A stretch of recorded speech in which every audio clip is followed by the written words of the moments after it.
Donovan Mitchell and the Cavaliers have started off strong, going 4-1 in their first 5 despite missing all-star point guard Darius Garland. Mitchell and LeVert the other night, as you mentioned, Bob, both scored 41 points against the Celtics in an overtime win on Friday night and currently sit in the 3rd spot in the East. Are the Cavs a legitimate threat to win the conference?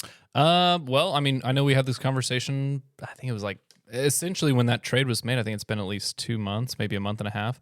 I actually put the Cavs as, I believe, the 3rd in the East at the end of it all. Whether or not they win the conference, that'd be pretty impressive, and especially if you can take the Celtics to overtime and win out there, that's really something else. And that Cavs team has looked almost better than what we've seen or what we thought lately. Without Darius Garland?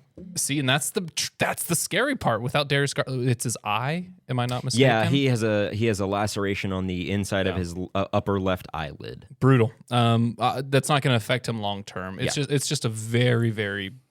He's going to miss a couple more weeks. I think maybe a week more. But at the end of it all, the Cavs, man, they're still scary as hell. Like we said. Justin. Yeah, I don't know. I mean, can they win? Sure. I don't think they're a legitimate threat to win. I think they're more having fun. I think they're going to put up a good fight. I think they're a 2nd round exit. But I mean, yeah, I don't see them, given how the rest of the East looks, actually being a threat to be in the finals. Trey. I think the Cavs are a threat to be in the finals. I know I said the 76ers are going to go to the championship and maybe win it. The Cavs are definitely the scariest team in my book right now in the East. Wow. Donovan Mitchell's been playing crazy, averaging 31 points a game. I mean, as your shooting guard, he's leading the team in assists per game as well, tied with Karis LeVert.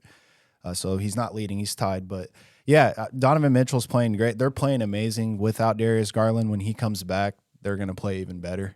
So, yeah, watch out for the Cavs.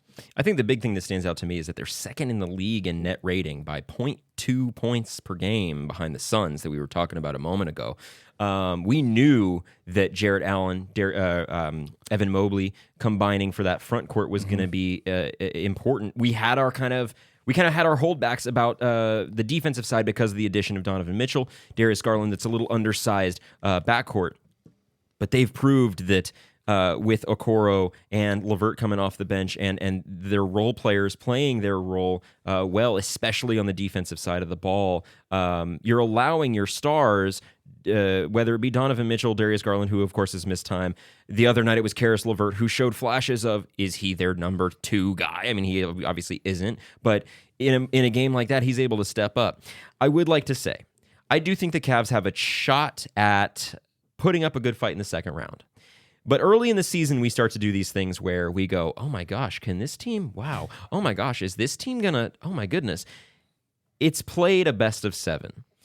Are the Cavs beating the Bucks 4 times in a series? Probably not. I think they can.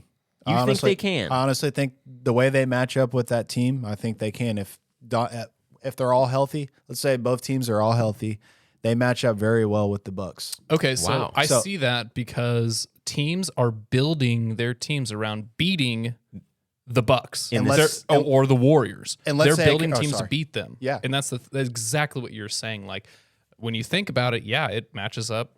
And if a Karis LeVert scores 41 with Donovan Mitchell scoring 41, like, what are you going to do with that? With Evan Mobley dropping 20 or, Darius Garland dishing out 15 assists to those guys. It's a great point. It's hard to match. I get it. The Bucks are good, but their bench isn't as deep, I don't think. The Bucks. You don't think that Drew Holiday puts Donovan Mitchell in the torture chamber in the playoffs? I don't think he puts him in a... Dude, I think Donovan Mitchell will give Drew... I think I could go either way. Okay. So far in the season from what we've seen. He's going to be guarding Darius Garland for one, because he's a 2-guard. Well, he always just switches on to the best perimeter player for the Bucks, for the opponent. So DG, Donovan Mitchell, and Karis LeVert, if they're all 15 to 20 points a game in that series, they win it. Okay, that's a bold prediction. Well, you kind of stopped me in my tracks. I was going to say, can they beat the Bucks? No. Can they beat the? But I guess you made a good. Kyle, watch out for them Cavs. Beautiful counter argument. Yeah, good point. I hear it, and I like it.